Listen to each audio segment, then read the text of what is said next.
Bonjour à toutes et à tous, je vous retrouve avec la suite de Civolution. La vidéo précédente c'était vraiment la découverte du matériel, hein, vraiment juste ouverture de boîte et voir un peu ce qui se passe. Aujourd'hui j'ai décidé de vous proposer uniquement de la mise en place. Premièrement parce que j'ai pas encore assez de connaissances sur le jeu pour en proposer une partie filmée. Mais aussi parce que je me suis dit que ça pouvait intéresser certaines personnes quand on voit en fait des jeux qui ont l'air aussi, on va dire, touffus que celui-ci. On peut avoir peur au niveau de la mise en place, hein. On peut se dire, ok, c'est une mise en place qui peut être un peu fastidieuse ou longue. Et voilà, donc en fait j'ai envie de... Je me suis dit, ça peut être intéressant, on va la faire de zéro. Je vais ouvrir la boîte et faire une mise en place. Donc je vais juste installer mes composants, parce qu'après ça sera la même chose pour les autres joueurs en fait, hein. Donc tout le monde peut faire sa mise en place, on va dire, en parallèle, et puis la mise en place solo. Et comme ça va vous donner un aperçu du temps qu'il faut, et puis de la complexité de la mise en place. Donc on va tout simplement ouvrir la boîte et puis partir et faire ça ensemble carrément. Donc ça me permettra aussi de vous montrer pour le rangement en fait aussi, puisque dans la première vidéo on avait juste vu qu'il y avait des boîtes et tout, mais j'avais pas dépunché. Donc en fait on voit que la boîte, donc là j'ai mis un peu en vrac comme ça, mais ça dépasse pas, hein. C'est le couvercle se ferme parfaitement, il n'y a pas de problème. Donc j'enlève le livret, le glossaire et les 4 petits livrets d'aide de jeu.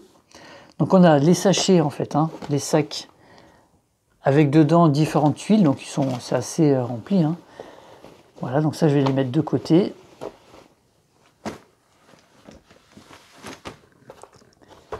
On va déployer les deux plateaux, alors je sais plus du tout comment ils s'appellent ces plateaux.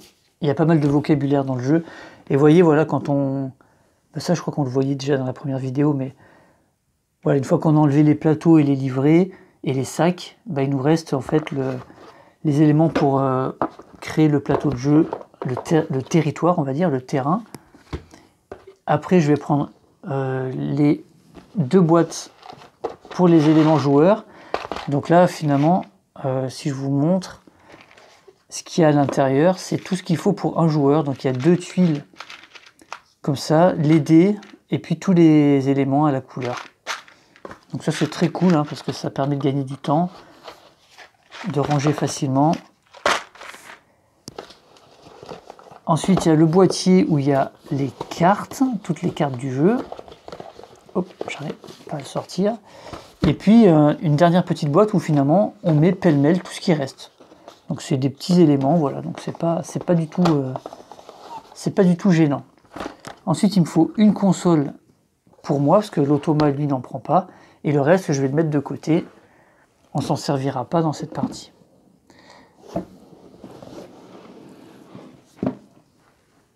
Ok.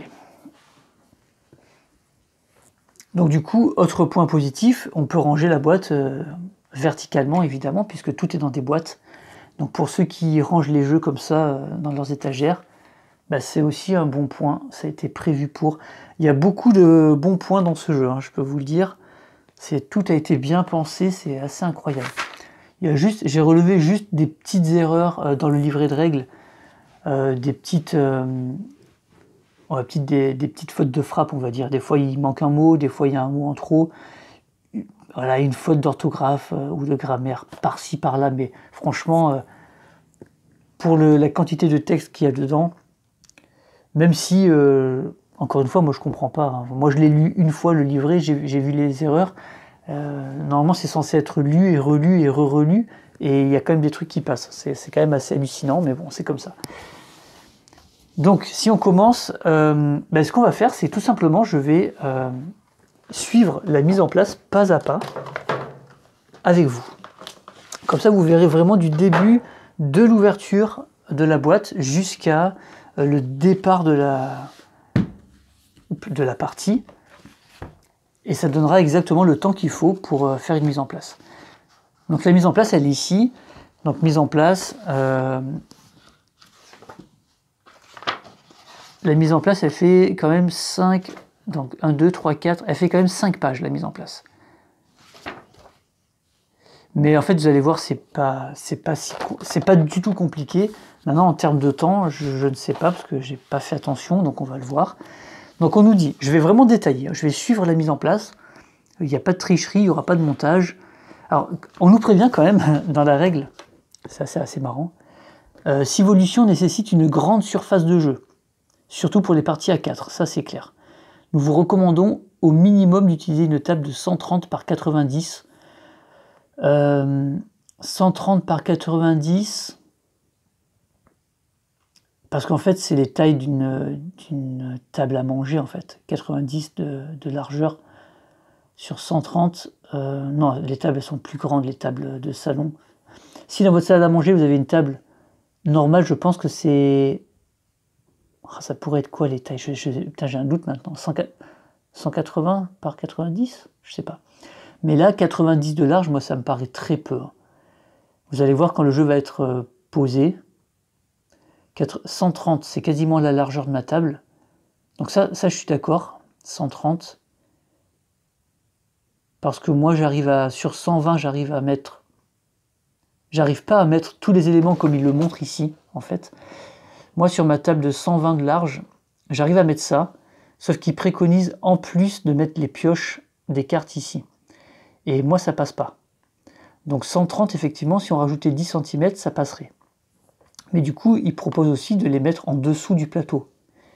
Mais si on les met en dessous du plateau, si on a une table uniquement de 90 comme ça, on n'arrivera jamais à mettre des consoles de part et d'autre. Donc moi, j'y crois pas du tout à leur dimension de 90 par 130. Moi, je dirais plutôt 130 par 1,10 m, je pense. Voire un bon 1,10 m. 90, ça me paraît juste. Bon, on va quand même regarder tout à l'heure, parce que ça, c'est vrai que c'est un point qui peut être important aussi. Il y a des joueurs, tout le monde n'a pas une table, déjà les tables de jeu hyper chères. Tout le monde n'a pas non plus une table dédiée au jeu. Moi, j'ai cette chance-là, j'ai mis 2 bureaux en fait. 2 bureaux de 60 par 120 collés, donc ça fait 120 par 120. J'ai une table carrée, plus j'ai sur le côté cette petite console, là, cet emplacement qui fait... là, c'est pas... 20, 30, ça doit faire 30, non, ça doit faire 40 peut-être de largeur sur 90. Donc ça me fait encore une petite, vous voyez, où je pose la boîte de jeu, je pose les éléments qui me servent plus en fait. Mais si jamais j'ai besoin d'encore plus de place, je sais que je peux mettre des pioches, je peux mettre des éléments de jeu carrément là-bas. Donc moi j'ai quand même un grand espace, en plus qui est carré, donc c'est pratique. Mais tout le monde n'a pas ça, donc ça peut être important de savoir combien de place il faut pour un jeu. Donc là, vous allez voir, on va mesurer après, une fois qu'on a fait la mise en place d'un joueur et l'automa. Donc, on va suivre les étapes une par une. Assembler les 4 parties du cadre de jeu. Ok, donc ça c'est vraiment le premier truc à faire. Donc c'est un petit puzzle. Avec 4 pièces, ça va. Ça devrait pas être trop dur.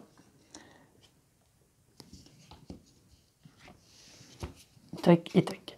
Donc ça va être en fait la map monde, j'allais dire, hein, le continent, ils appellent ça le continent. Donc ça c'est déjà, voilà, ça prend quand même une certaine place. Donc la piste de score autour, et on va mettre à droite et à gauche les 2 plateaux de jeu qui sont là. Donc le premier, je vais vous donner en plus les noms, le plateau de progression, celui-ci.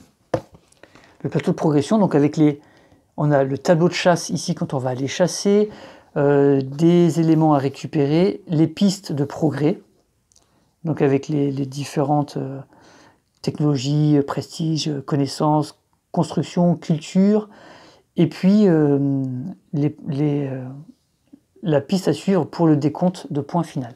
Et ça fait la même taille évidemment en hauteur que notre plateau, le cadre de jeu en fait. Donc vous voyez, ça fait la même taille. Ensuite, on a le deuxième plateau qui est le plateau séquenceur.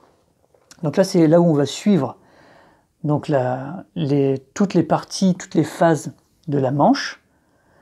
Et puis on a ici la météo, la pioche événement, les scores de chaque aire, et puis les faveurs d'Agera, qui est notre maître, notre tuteur ou maître de stage, je ne sais pas trop comment on pourrait l'appeler. Voilà, donc vous voyez déjà, moi je vais coller ça sur le côté là-bas. Et donc vous voyez déjà, ça fait quasiment 120 cm de large. Puisque là, il reste allez, une dizaine de centimètres. Donc là, on est sur du 110. Mais sauf que moi, là, j'ai pas la place de mettre à la fois des pioches et à la fois les défosses. Donc je pourrais les mettre par-dessus, mais ça va peut-être être un peu loin. Voilà. Donc déjà, ça prend quand même pas mal de place. Et ça, on n'a pas le choix que de le mettre. Alors après, est-ce qu'on peut mettre les deux comme ça je pense qu'ils font la même taille aussi. Hein. Je pense que ça a été prévu aussi. Ouais, voilà. Ça fait aussi la même taille, vous voyez. Donc éventuellement, on pourrait mettre ces deux pistes. Donc là, j'ai mis dans ce sens, mais de l'autre côté. Et se garder de la place sur les côtés. Bon, il y a moyen, mais ça prend beaucoup de place quand même. Hein. Après, moi, je peux pas faire comme ça parce que avec la caméra, je peux pas aller trop loin là-bas. Sinon, il faut que je me lève et tout, c'est un peu galère. Ok, donc on va laisser ça au centre comme ça. Ensuite, on va prendre donc dans notre petite boîte fourre-tout, on va déjà enlever, on va retirer les tuiles. Donc ça, c'est ce qu'on appelle les sites. Donc c'est des endroits qu'on va pouvoir explorer sur la carte. Sur la carte, en fait, il y a des tuiles de terrain. Et puis il y a des sites, on va dire des sites un peu remarquables, qui vont être en fait entre les différentes zones de jeu. On a le jeton premier joueur, qui est là, un petit standy, on va le mettre de côté. Et là, on nous demande de récupérer ces deux petits pions, celui qui va suivre les phases de jeu et celui qui va indiquer la météo. Donc je les mets là-haut. Et la météo, on le met sur un climat doux pour l'instant. Donc évidemment, ça va fausser un peu, puisque là, j'explique en plus ce que je fais, mais vous allez voir que la mise en place, c'est plutôt une bonne surprise par rapport au temps et à sa complexité. Ensuite, ce qu'on va faire, c'est que... non, je vais continuer à suivre. Donc mélanger les 20 cartes événements. Donc là, on va partir sur la boîte où il y a toutes les cartes. Donc cette fois, voilà, vous voyez la boîte de cartes avec les petits intercalaires. Donc ils ont laissé des petits trous puisque les noms des cartes sont sur le dessus. Vous voyez, donc comme ça, vous voyez, on voit mutation, sagacité, bâtiment, etc. Donc les cartes événements, il y en a 20. On en utilise 4 par partie. Donc je les mélange grossièrement. Voilà. Et 1, 2, 3, 4. Voilà. Et je les place là-bas, sur la case prévue pour ça. Je mets le reste dans la boîte. Voilà. 4 événements, 1 par aire en fait, sur 20. Donc ça ne sera pas toujours les mêmes. Bon, ils se ressemblent probablement tous, hein, j'imagine. Ensuite, on va prendre donc les 9 tuiles de score. Alors, 1,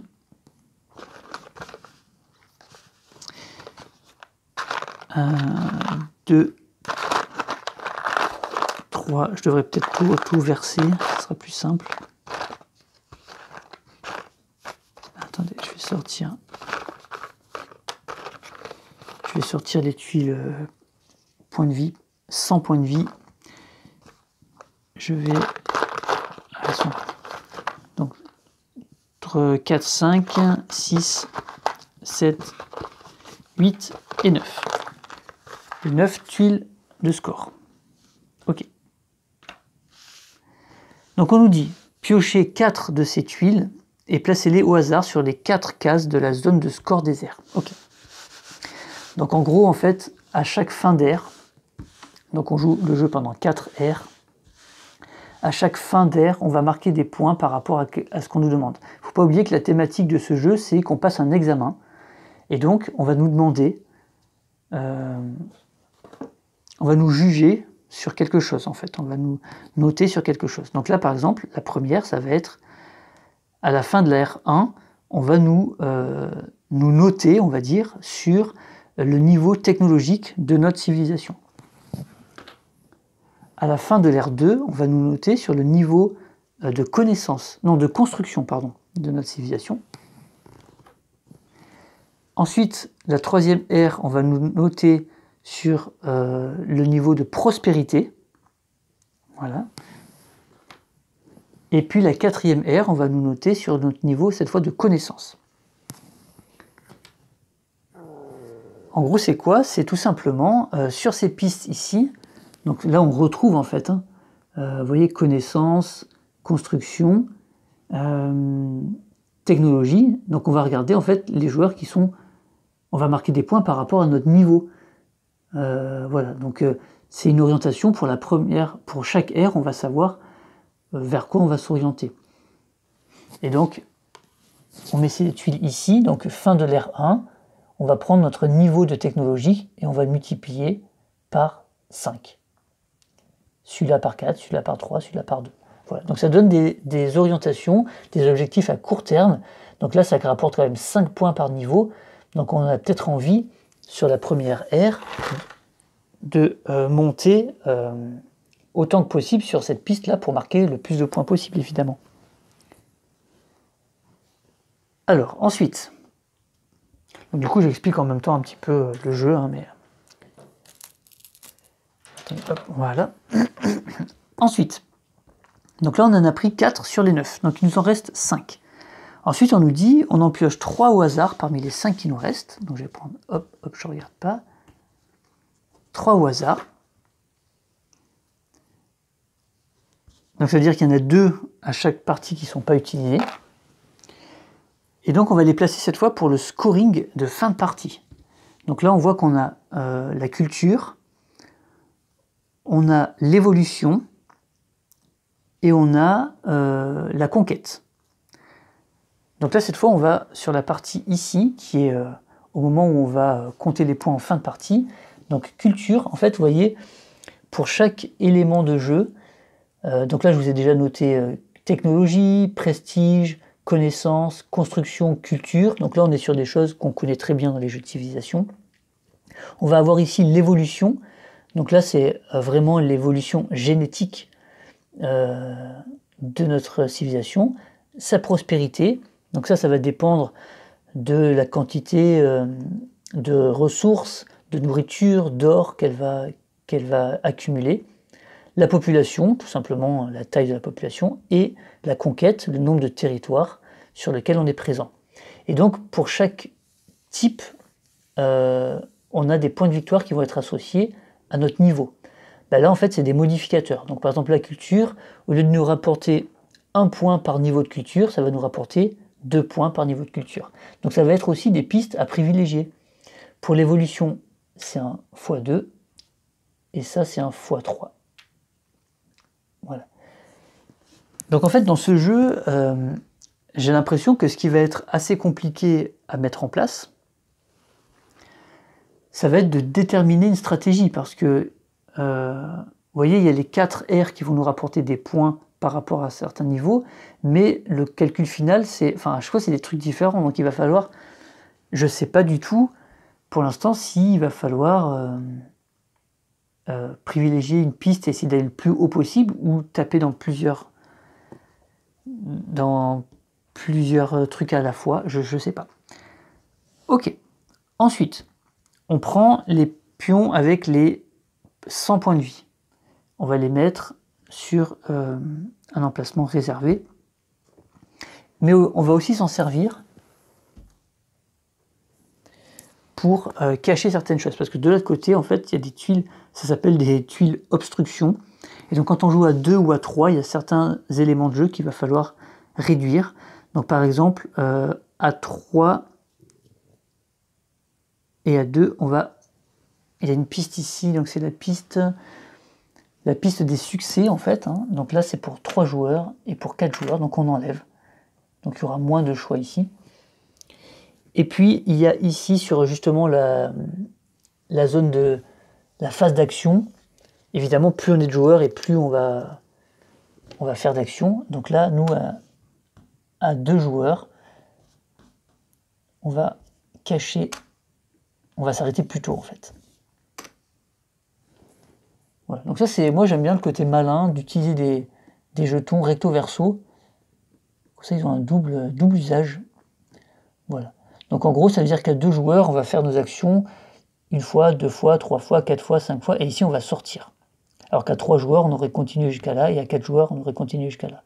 Et après on arrive ici. Ok, donc ça c'est fait. Ensuite, phase 6. Donc mélanger les... Là on va prendre en fait les puces, donc c'est des jetons, hein. C'est ceux qui sont dans les sacs. Donc dans le sac bleu marine, on va avoir les puces succès. Donc là il nous dit, on les mélange, on en pioche au hasard, et on les met dans les cases. Donc là-bas il nous en faut 4. Donc je vais en prendre 4. 1, 2, 3, 4, voilà. Et donc ça, on les place ici. Donc les puces succès. Donc avec des... J'imagine que c'est des objectifs à atteindre. Hein. Avoir de la... Être présent dans 2 forêts. Ici, invention, c'est peut-être développer 2 inventions. Je connais pas tout par cœur, hein, les trucs. Ici, c'est être présent dans 2 montagnes, ok, donc il y a pas mal de choses de conquête.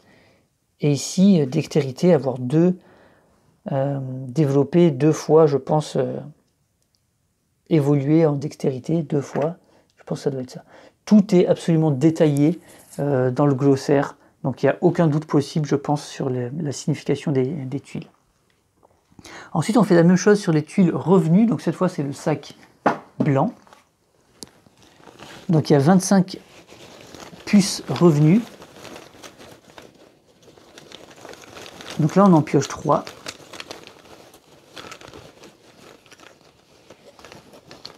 J'arrive pas à les attraper. 1, 2, 3, voilà. Et je vais vous ramener sur le plateau. On les place ici. Voilà. Voilà. Et voilà. Et puis bah, c'est quand même sympa parce que c'est... évidemment, vous voyez, elle se... Voilà. Si on les aligne bien, ça fait quand même quelque chose d'assez joli. On fait la même chose avec le sac jaune dans lequel il y a les puces attributs. 1, 2, 3, voilà. Et on met ça en dessous, ici.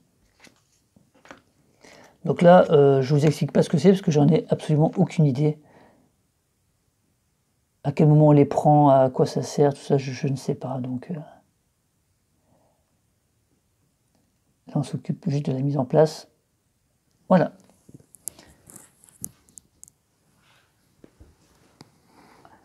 Ensuite, on va mettre ensuite les 3 sacs de côté, très bien. Ensuite, on va former le continent. Donc là, on va remplir en fait cet endroit avec les tuiles. Donc, il y a possibilité de faire quelque chose de préconstruit. Alors, en gros, il y a trois possibilités. La première, c'est qu'ils nous donnent un exemple. Ici. Ils nous disent, en fait, pour une première partie, il faut absolument mettre en fait ces 3 tuiles ABC là. Donc c'est la tuile en fait le lac avec l'île, et puis c'est les 2 tuiles avec les positions de départ. Voilà. Donc il y a 2 tuiles avec des positions de départ où tous les joueurs vont commencer. Et donc pour les premières parties, ou au moins la première, ils nous disent de les placer comme ça. Voilà, probablement pour qu'elles soient à peu près centrales, qu'elles soient pas trop éloignées l'une de l'autre, et qu'il y ait accès à l'eau. Voilà, donc pour qu'il y ait des conditions idéales pour le début quand on découvre le jeu. Donc ça c'est vraiment ce qu'ils nous disent. Donc la tuile B c'est celle-ci dans ce sens. Elle est carrément au centre comme ça. Ensuite ils nous disent de mettre celle-ci comme ça. Et la tuile lac ici. Et après ils nous disent, après pour le reste vous piochez, vous mettez au hasard. Mais il y a quand même un exemple qui est mis ici. Donc moi je me dis, pour la première partie, je vais carrément faire l'exemple qui nous montre ici. voilà, je ne vais pas me prendre la tête. Donc par exemple celle-ci, on voit qu'elle est là. Donc il y a vraiment 3 niveaux. Il y a vraiment le premier niveau, on fait vraiment ce qu'il nous montre ici comme exemple. Deuxième niveau, on peut juste sélectionner les 3 tuiles et le reste on fait au hasard. Et troisième niveau, on fait tout au hasard. Donc là il y a du désert. Vous voyez en fait parce que ça fait de la continuité dans les territoires. Vous voyez il y a du désert qui est à cheval sur 2 tuiles. Là-haut il y a des montagnes qui se poursuivent, des forêts pardon. Ensuite, il y a un truc de montagne ici, avec des marécages. Voilà. Moi, j'aime bien cette partie, construire un peu construire le plateau, j'aime bien ça. Ensuite, celle-ci, c'est celle qui est là. Puis bon, il n'y en a pas beaucoup, ça va quand même vite. Et celle-ci avec une montagne. Voilà. Donc là, j'ai repris exactement ce qu'il y a dans l'illustration en fait, du livret de règles. Voilà. Je me dis que pour une première partie, c'est le plus simple. Ok, ensuite on va prendre les fameuses tuiles sites et on va remplir les trous. Donc ça on prend au hasard et puis on remplit les trous qu'on a laissés en fait entre les tuiles terrain.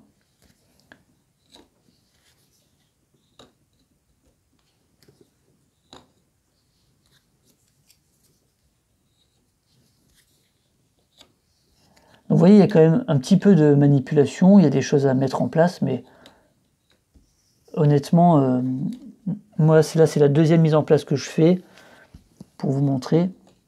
J'en ai fait une de mon côté quand j'ai découvert le jeu. Là, cette mise en place-là, j'aurais pas besoin du livret. Hein.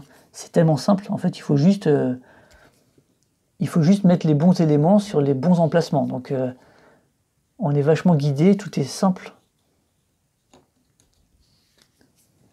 Et en même temps, il n'y a pas non plus énormément de manipulation, dans le sens où il n'y a pas, de paquet de cartes à préparer, il n'y a pas de tri vraiment à faire.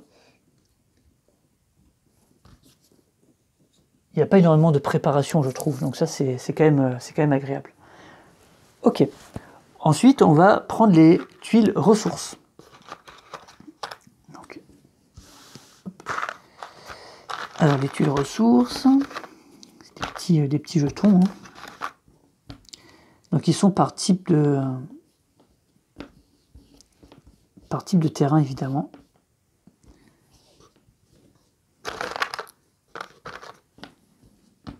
Oui, c'est par couleur. On a celle-ci, on a celle-ci.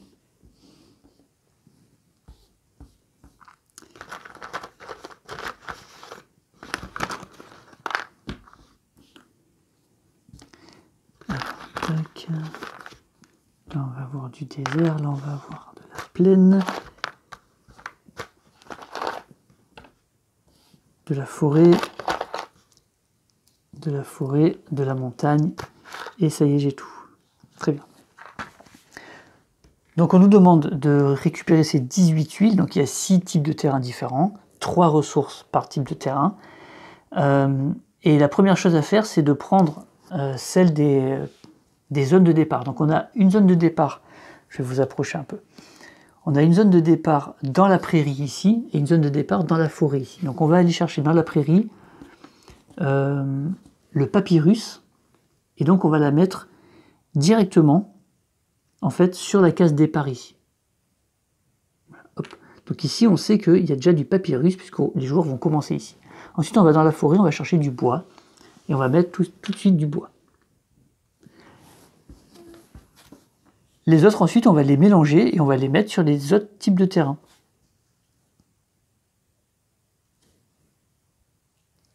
Donc là c'est pareil, on nous dit que quand on connaîtra mieux le jeu, on pourra ne plus mettre systématiquement le papyrus et le bois, qui sont vraiment des ressources de base, sur les zones de départ, mais on pourrait très bien se retrouver dès le départ avec de l'or ou voilà, donc on pourra les mettre au hasard. Là au début, il nous facilite la tâche en nous mettant des ressources dont on va avoir besoin assez rapidement.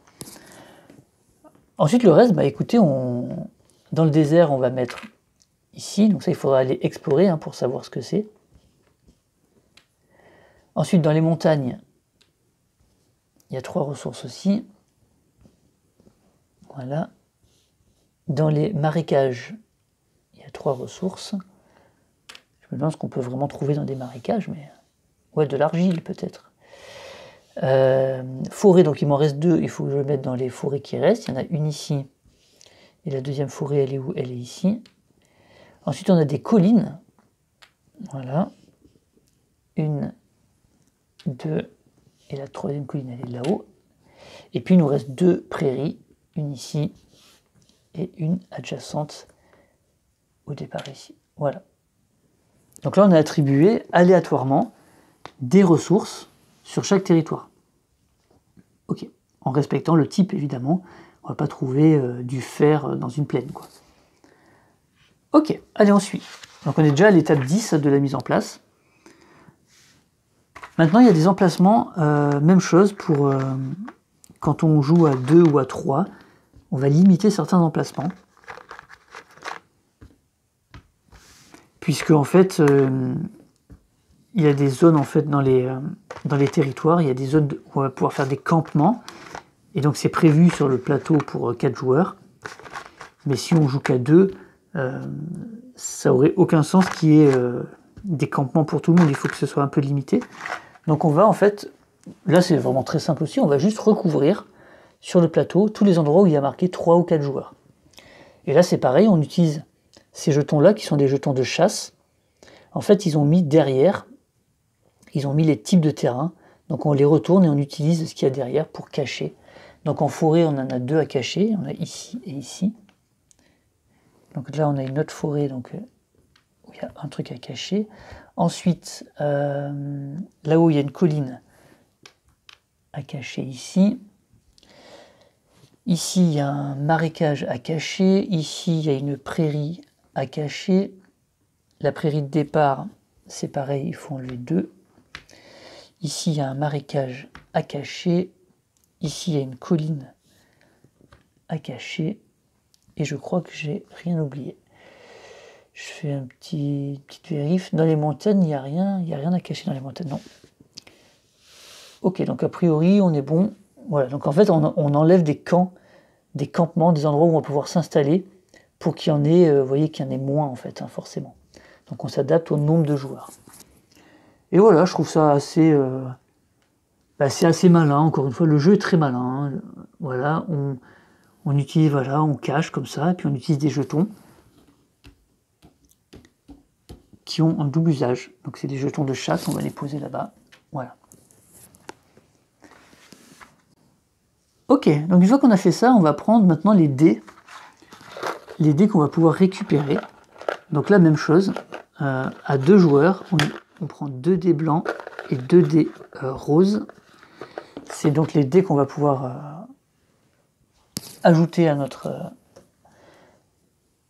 réserve de dés.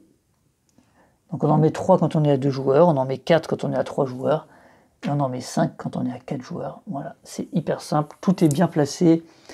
Je vous le montre, mais voilà, il y a vous voyez les petites icônes, des blancs, des roses, 3 joueurs, 4 joueurs. Le plateau, il fourmille en fait, le jeu, en fait, de façon générale, fourmille de détails, de précision, d'informations. Voilà, on ne voit pas tout de suite. Hein. Ok, donc là on a terminé la mise en place générale, c'est-à-dire du plateau. Voilà. Maintenant on va prendre notre console de jeu. Hop, je vais me faire un peu de place. Évidemment je l'ai mise sous les boîtes. Voilà. Et donc là on va ouvrir. Donc là du coup, je vous avais montré dans la vidéo de découverte du matériel que en fait il fallait monter nous-mêmes notre plateau double couche. Bah, du coup c'est ce que j'ai fait, hein, j'ai collé, tout ça impeccable. Et donc du coup on va ouvrir le plateau et en même temps on va ranger dedans, vous voyez si j'ouvre ici, voilà, donc là on se retrouve avec le plateau joueur double couche, donc fait maison, je trouve ça trop bien. Donc c'est bien collé, il n'y a pas de problème, c'est des petits autocollants. Si jamais avec le temps ça se décolle, bon ben on met un petit point de colle spécial pour le carton et puis c'est reparti, hein, il n'y a aucun problème. Hein. Donc là on a notre plateau double couche et en fait on va directement, puisque chaque joueur a besoin de ces tuiles lors de sa mise en place, en fait on les met directement dans le plateau. Vous voyez? Donc et hop, et après on replie et donc on a déjà la mise en place faite. Et du coup pour éviter de...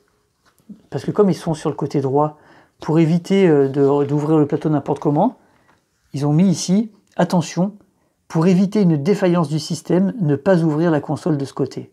J'adore. Regarde la tête qu'il fait. Donc effectivement, si j'ouvrais comme ça, toutes les tuiles tomberaient. Donc il faut ouvrir comme ça, côté vert. Et voilà. Et donc là, c'est cool. On a déjà tout en place avec toutes les actions. Donc c'est les modules qu'on va activer, c'est nos actions de jeu en fait. Hein. Tout en niveau 1, tout bien placé au bon emplacement. Donc on a rien d'autre à faire pour l'instant. Je vous dis que ce jeu est malin, il y a plein de bonnes petites idées. Ensuite on prend donc du coup, chacun a sa petite boîte avec tous ses éléments de jeu à l'intérieur. Je vais prendre la couleur jaune. Et donc là on nous demande de prendre donc nos 6 dés d'activation.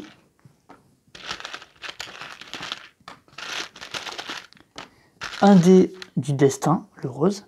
Les dés d'activation, on va les poser de 1 à 6. On va respecter ce qu'il y a là pour la mise en place. Voilà un 5, voilà un 6 et voilà un 4. Ça, c'est pour la mise en place. Après, évidemment, il y aura des dés qui seront lancés. Ensuite, on a 2 tuiles. Ils appellent ça des stades. Parce qu'en fait, dans notre plateau, on va installer des choses ici. Donc là, on a un stade 1, puis la ligne du dessus, c'est stade 2, stade 3. Et donc là, on a stade 4 et stade 5 à rajouter, qui sont pour l'instant inactifs. Parce qu'il y a un système de décompte de points. Voilà, plus on va monter, en fait, plus on va cumuler, monter des colonnes, et plus on va marquer de points. Voilà, il y a tout un système de décompte comme ça qui est présent. Et ensuite, on va poser nos petits pions de jeu. Donc on a besoin de quoi? On a besoin... Ah oui, je manque un peu de recul là. Hop. Donc on va avoir besoin de ces petits cylindres.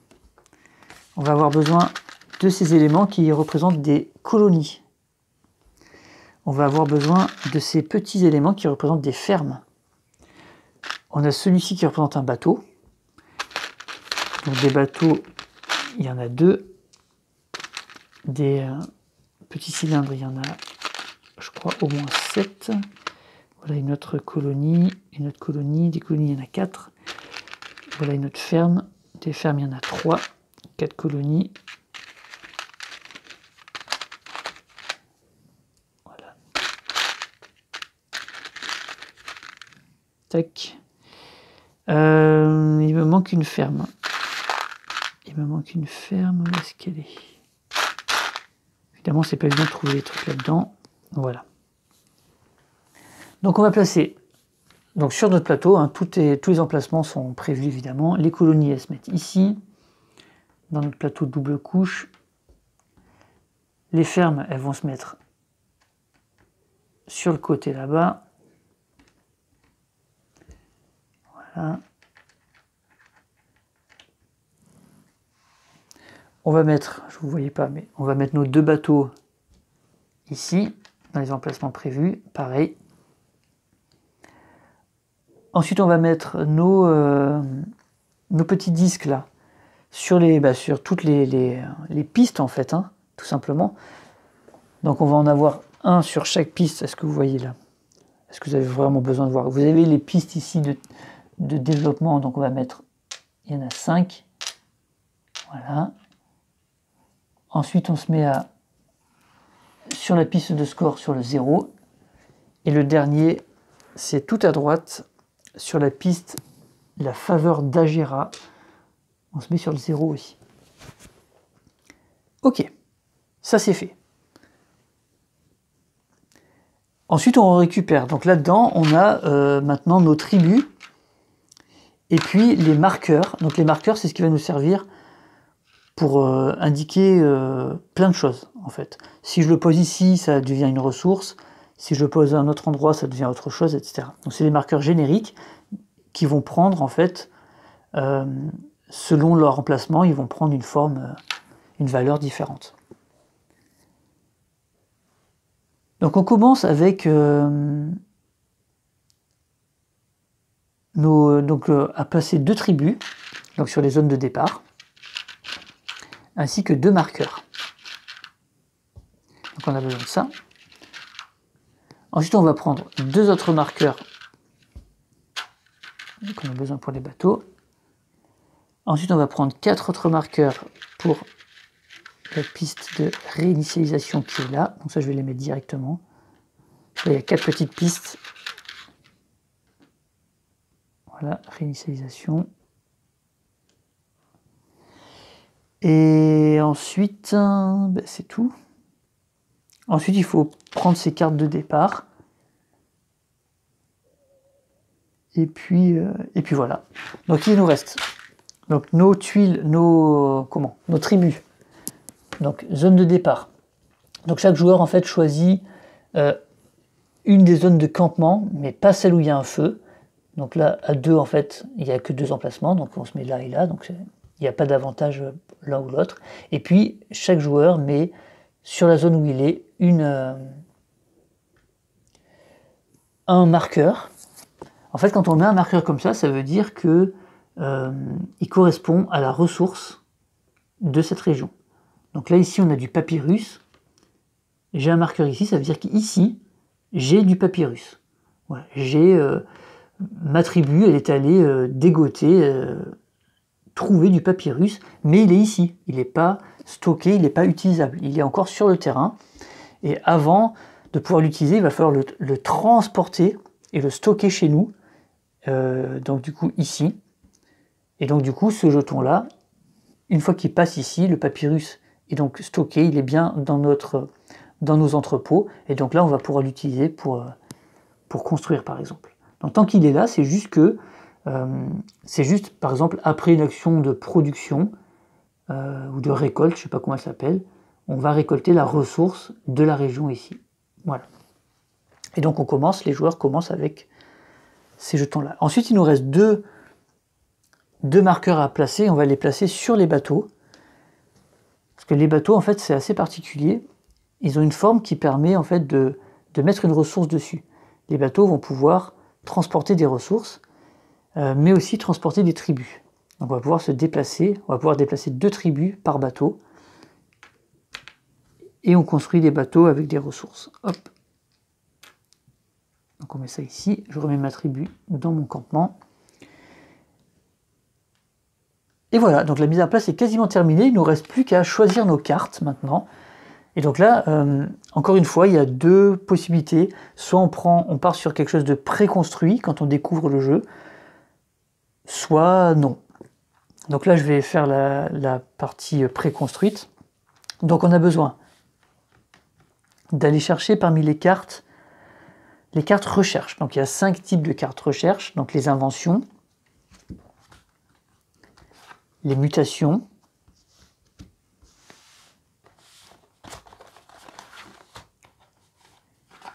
la sagacité,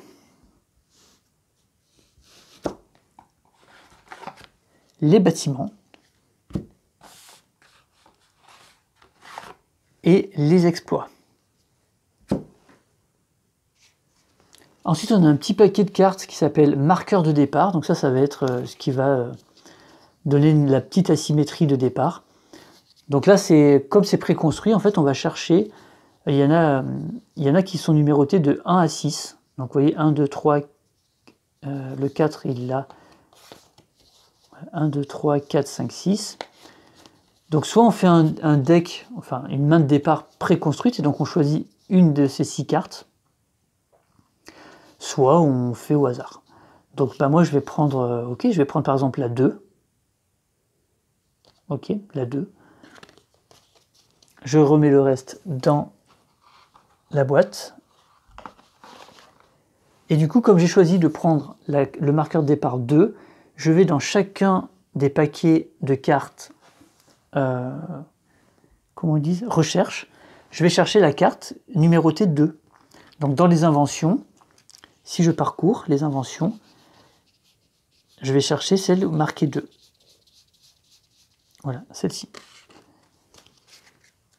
Et on va faire la même chose pour tous les paquets. Donc mutation.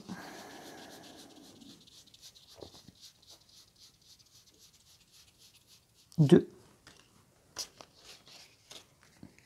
Donc ça, je trouve que c'est cool parce que du coup, il y a 6 decks préconstruits, enfin 6 mains de départ préconstruites. Ça donne presque envie de tester les 6 en fait, pour nos 6 premières parties, de tester ça et voir les différences et le type de synergie qui nous propose, avant de se lancer dans un truc complètement aléatoire, vous voyez.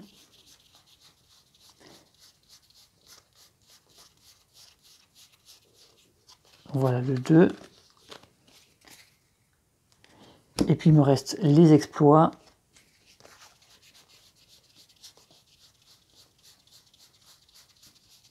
Et le 2, voilà. Donc, du coup, voilà, je me retrouve avec une carte marqueur de départ numéro 2, et puis une carte, comment ils appellent, une carte recherche de chaque type avec le 2. Voilà, donc ça c'est préconstruit par le jeu, donc on peut lui faire confiance, et on va essayer de s'inspirer de ça et de comprendre comment ils font les synergies. Ok, ensuite les paquets, on les met sur le côté, et puis ça servira pour plus tard. Donc je vais m'en débarrasser, je vais les mettre là-bas. Hop, sagacité, hop, bâtiment, et puis exploit. Je les mets sur le côté gauche, ça sera très bien. Et maintenant, il nous reste justement à appliquer ce qu'on avait sur notre carte marqueur de départ. Donc la partie inférieure, on a tous la même, c'est-à-dire qu'on commence tous avec 1 de nourriture, avec 2 ors, 2 pièces d'or, avec 1 de concentration et avec 2 idées. Voilà, ça c'est la base. On commence tous avec ça. Donc on prend, c'est toujours les mêmes marqueurs qu'on utilise, mais donc nourriture, on va le placer dans l'emplacement nourriture qui est là. Voilà, donc là ça devient une nourriture. Les 2 pièces d'or, ça devient, on les met ici, ça fait 2 pièces d'or. Un marqueur de concentration, 2 idées. Ça c'est ce qui va nous aider à moduler en fait les résultats de dés, les modifier. Voilà, ça c'est bon. Et ensuite la partie du haut, ça c'est la petite asymétrie. Donc on commence avec chacun 2 ressources. Donc moi je commence avec celle-ci qui est du soufre. Donc ma civilisation, elle a déjà du soufre, voilà. Et puis de la jade, pas mal. Donc ça c'est cool, c'est 2 ressources, de niveau 3. Hein. Celles qui sont en bas coûtent ont plus de valeur que celles en haut. Donc je pense que dans les trucs de départ, elles ont toutes les mêmes valeurs. Sinon ça serait un peu bizarre. Qu'est-ce que j'avais eu sur ma partie d'avant? Non, je crois pas. Hein. Je crois pas, parce que je crois que j'avais eu cuivre. Attendez, je vais vérifier. Non, on n'a pas forcément. Vous voyez, celle-ci, elle a deux trucs du milieu. Celle-ci, elle a même des trucs en haut. Elle a le coton, et par contre, elle a le cuivre. Oui, donc c'est assez différent, quoi. Et si on prend celles qui n'ont pas de numéro, Licelle, non. J'ai l'impression que c'est vraiment un peu aléatoire.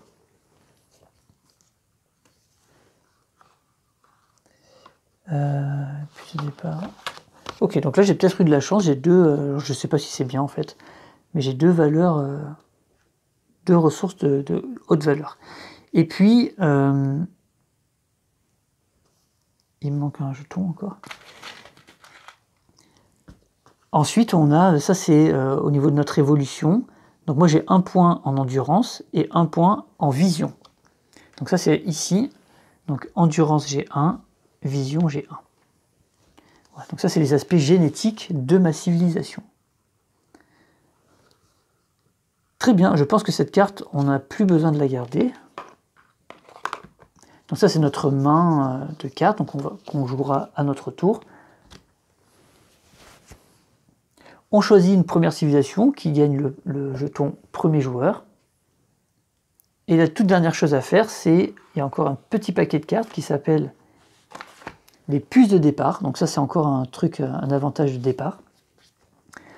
Il y en a 10, on en donne un par joueur. Voilà. Donc, si on a fait le deck préconstruit, on va chercher celle qui correspond à notre, à notre chiffre. Donc moi, j'avais pris quoi? J'avais pris 2, donc j'utilise celle-ci. Donc voilà, ils ont vraiment tout prévu, hein. C'est quand même assez... c'est quand même assez agréable dans un jeu qui a l'air aussi riche, aussi complexe, même j'ai envie de dire, de voir à quel point on peut être accompagné et tenu par la main au départ pour vraiment nous faciliter la tâche et pas nous dégoûter en fait. Parce que c'est typiquement le genre de jeu où on pourrait ne pas assez nous accompagner et je pense qu'il y a beaucoup de joueurs qui pourraient dire « Oh, ça me saoule, c'est trop compliqué, j'abandonne », se dégoûter du jeu en fait. Là, c'est vraiment sympa comment, entre le livret de règles qui est hyper bien détaillé et le fait de préconstruire plein de trucs et tout, c'est pas mal. Donc une fois qu'on a ça, eh ben, on regarde un petit peu ce qu'on gagne. Donc il faut aussi qu'on prenne donc dans le sac bleu marine. Donc c'est une puce, comment elle s'appelle ça là? Une puce succès. Donc puce succès, j'en prends une au hasard. Voilà, donc cette puce succès, c'est montagne. Ok. Donc là, par exemple, celle-ci, pour l'interpréter, c'est sur un terrain montagne. Il faut que j'ai un endroit où j'ai au moins une tribu et une ferme. Alors ça peut se comboter, parce que là-bas, on avait vu qu'il y avait tout là-bas, ici, là. Il y avait un objectif aussi où il fallait être sur des montagnes. Donc peut-être on va essayer de faire comboter ça. Donc ça, c'est une puce succès, donc j'imagine que c'est un objectif à atteindre. Je le mets sur ma civilisation, enfin sur ma console ici. Voilà, donc ça va être un truc à atteindre. Ensuite, sur le reste de la carte, on a un module, donc une action améliorée. Donc moi, ça va être l'action de production. Je la passe en niveau 2. Donc production, si je regarde ici, production, elle est ici. Donc je la passe niveau 2, donc je la retourne en fait. Vous voyez, là c'est une carte, là c'est niveau 1. Avec le petit... voilà, avec le petit trait ici. Si je la retourne, c'est niveau 2. Donc c'est une action améliorée. Et si je la retire complètement, imprimée sur le plateau, j'ai la niveau 3. Donc moi je commence avec de la production. Donc j'ai une civilisation qui est un peu plus avancée en production. Elle a une bonne vue, elle a de l'endurance. Qu'est-ce qu'elle a d'autre comme avantage? Par exemple, si je regarde le deck préconstruit, la tannerie, jardin, urbanisme, crinière et peinture.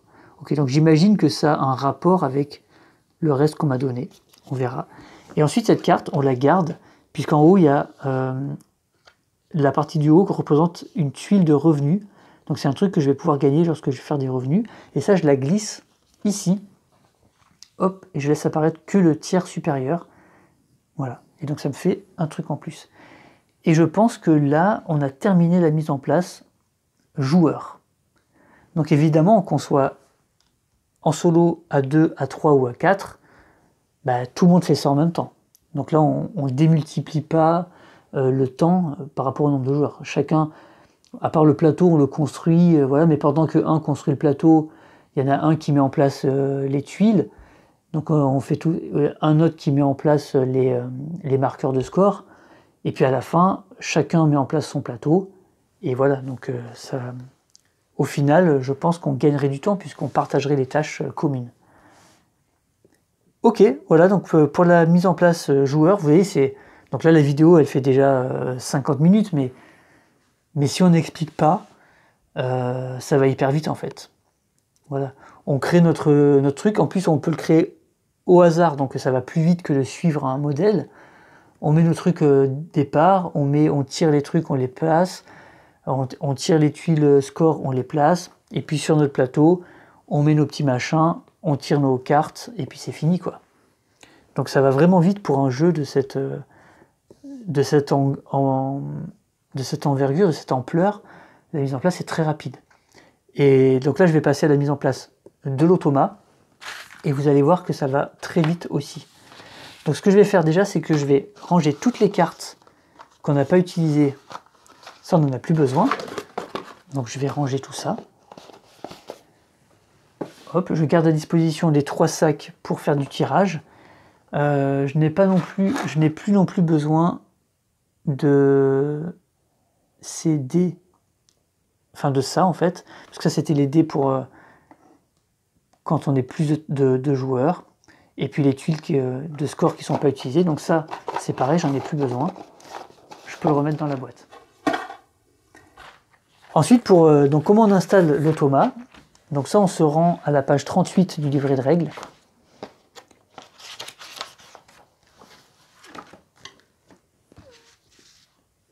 Donc on nous dit d'installer le jeu pour 2 joueurs, donc ça va être un duel. Donc toute la partie commune se fait exactement pareil qu'en solo qu'à 2.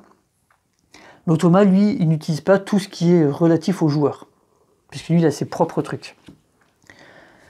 Donc on prend son matériel, et on prend ses cartes. Ah oui, j'ai rangé les cartes, mais j'ai oublié de prendre les cartes pour l'automa. Je suis un peu con. Donc lui, il a 22 cartes, spécifiquement pour lui. Il y en a 7 qui vont nous permettre de suivre un petit peu, je vais les mettre sur le côté. Donc il y a 7 cartes qui sont numérotées de 1 à 7 là. Donc on va les placer tout simplement. Donc je vais vous montrer un petit peu. Moi je les mets à côté de mon plateau là. Donc 1, 2, 3, 4, 5, 6, et puis 7. Voilà. Donc il a 7 cartes comme ça. Et puis il a, je crois, 15 cartes qui sont ses actions en fait. Voilà. Et donc c'est un automa qui est d'une fluidité remarquable, puisqu'en fait on va juste piocher une carte, on va lancer un dé et on va appliquer l'action qui correspond au résultat du dé. Vous avez 2 parties. En bleu c'est plus facile qu'en rouge, donc ça permet de moduler la difficulté. On peut jouer qu'avec le côté bleu, ou on peut faire qu'avec le côté rouge, ou alors on peut faire une aire en bleu et les autres en rouge, ou 2 aires en bleu, les autres en rouge, 3 aires en bleu, les autres en rouge, etc. Donc on peut vraiment moduler la difficulté. Et puis il y a un autre type de carte, donc soit c'est avec des dés, soit voilà, un type de carte où l'automa va directement marquer, enfin faire des actions directement liées aux objectifs, soit de fin de partie, soit d'ère actuelle. Voilà, donc ça c'est très bien foutu aussi, puisque comme nous, il va essayer de faire des actions en rapport avec les endroits qui rapportent le plus de points. Évidemment, il est quand même pas con, il va essayer de faire ce qui rapporte le plus. Donc voilà, donc on mélange juste ça.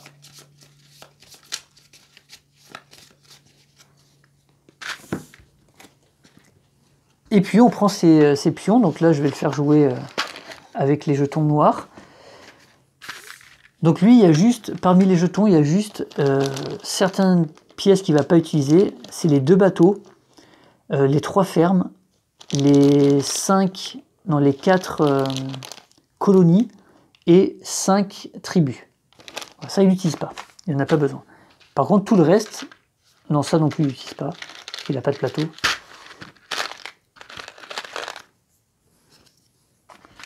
Tout le reste, il va utiliser. Donc il a aussi des dés blancs et des dés... 6 dés blancs et 1 dé rose au départ, comme nous. On va prendre ces petits disques marqueurs de points. 6, il m'en manque un, 7. On va les placer. Il va placer 2 tribus comme nous dans les zones de départ. Il va placer 2 marqueurs dans les zones de départ comme nous. Il va en marquer 2 sur ces cartes et 2 sur une autre carte. Et je crois que c'est tout ce qu'il fait, hein. Donc, ça je vais me le mettre de côté pour l'instant. Donc ces marqueurs de piste, il les met exactement comme nous, hein, c'est-à-dire sur les pistes de développement ici, tac, tac, mince. Voilà. Une qui va servir sur la piste de score globale. Oups. Voilà. Et une qui va servir sur, comme nous. En fait, il les met exactement comme nous, donc c'est simple, sur la faveur d'Agera. On va essayer d'obtenir les faveurs de notre superviseur. Ensuite, il y a 2 jetons, donc sur ces cartes, en fait, là, c'est là où il va cumuler, en fait, ses points de prospérité et ses points d'évolution. Donc là, on en met un sur la case 1 et un sur la case 2. Même chose sur la deuxième carte, case 1, case 2. Et puis, il va mettre une tribu dans la zone de départ pleine dans un campement, dans la zone de départ forêt dans un campement, exactement comme un joueur. Et puis, il va mettre aussi 2 marqueurs. Alors lui, ça ne sera pas des ressources, je ne sais pas exactement ce que c'est encore, mais on les met couchés pour déterminer justement que ce n'est pas des ressources. Et lui, il va s'en servir pour autre chose. Voilà. Ils disent de le mettre à côté de la ferme. Bon, voilà. Et la mise en place de l'automa est terminée. Voilà. Donc ça va quand même vite, hein. Je pense que j'ai rien oublié. Les 6 dés d'activation, le dé du destin, les 15 tribus, les 7 machins, les cartes. Non, la mise en place, elle est vraiment très simple. Voilà. Et ensuite, le reste de la règle, ça explique comment il joue. Alors, comment il joue, c'est très simple, hein. On tire une carte, on résout, mais en fait, ça détaille chaque icône. Voilà, donc vous avez vu un peu la mise en place, et donc on se retrouve avec un plateau. Alors si je vais vous dézoomer un petit peu ça. Donc on se retrouve avec un plateau qui ressemble à ça. Donc on a, donc vous voyez si, attendez, si on joue à 4 joueurs, bah vous voyez toute cette partie-là, il faut multiplier par 4. Hein. Donc là il y a vraiment l'endroit où il faut laisser les cartes, les pioches, les plateaux qui fait environ 110 cm. Si on les aligne comme ça. Et vous voyez que la console, par rapport à ce plateau-là, elle est même plus grande. Donc là, effectivement, est-ce que j'arriverai à mettre... Sur 90 cm, ça m'étonnerait qu'on puisse jouer à 4. J'y crois pas du tout. Parce que moi, ça fait 120. Donc là, bon, là je me laisse un peu de... Je me laisse un peu de marge pour poser le téléphone. Mais mes tapis, là, ils font 100, je crois. Donc ça voudrait dire qu'il faudrait rentrer tout le jeu juste sur les tapis. Ouais. Alors en fait, peut-être que ça passe, mais c'est tout collé, je pense. Je pense que si on décale tout ça ici, ça va laisser un peu de place. Ouais, je pense. Peut-être que ça passe sur 90. Enfin non, moi c'est 100. Hein. Peut-être que ça passe en collant tout comme j'ai fait ici. Et en mettant 2 joueurs ici et ici. Ouais, je pense qu'ils ont vu, c'est vraiment le minimum, quoi. Donc ils disent, je vous rappelle, une table de 130 sur 90 cm. Je pense que c'est le minimum qu'il faut pour faire rentrer tous les éléments sur la table. Mais niveau confort de jeu, je suis pas sûr que ce soit top. Par contre, après, si vous jouez en solo à 2 ou à 3, je pense que ça passe, parce qu'à 3, ça libère une place où on peut mettre toutes les pioches, on peut s'espacer un peu. Voilà. À 4, ça me paraît juste. Voilà, vous avez une aperçu de la mise en place de ce jeu qui semble incroyable. J'ai tellement envie de jouer là. Donc c'est ce que je vais faire, je vais jouer, puis dès que je me sens prêt, je vous ferai une partie filmée, peut-être que, voilà, je sais pas quand ça va arriver, mais il y a sûrement d'autres personnes qui vont proposer le jeu sur YouTube. En anglais, il est déjà présent depuis très longtemps. En français, je pense que ça va arriver. Il y a pas mal de joueurs experts sur YouTube en francophone, donc vous allez sûrement trouver une vidéo avant la mienne. Donc n'hésitez pas à aller voir ça, bien sûr. Et puis moi je vous dis à bientôt, jouez bien, et puis dites-moi si ce jeu vous l'avez, si vous intéresse, si il vous donne envie ou pas du tout. Comme je disais dans ma vidéo de découverte du matériel, c'est en général pas le type de jeu que j'aime, mais quand je le vois installé comme ça, franchement ça donne super envie, hein. Ça donne super envie. Donc voilà, je vous dis à bientôt, jouez bien, allez ciao.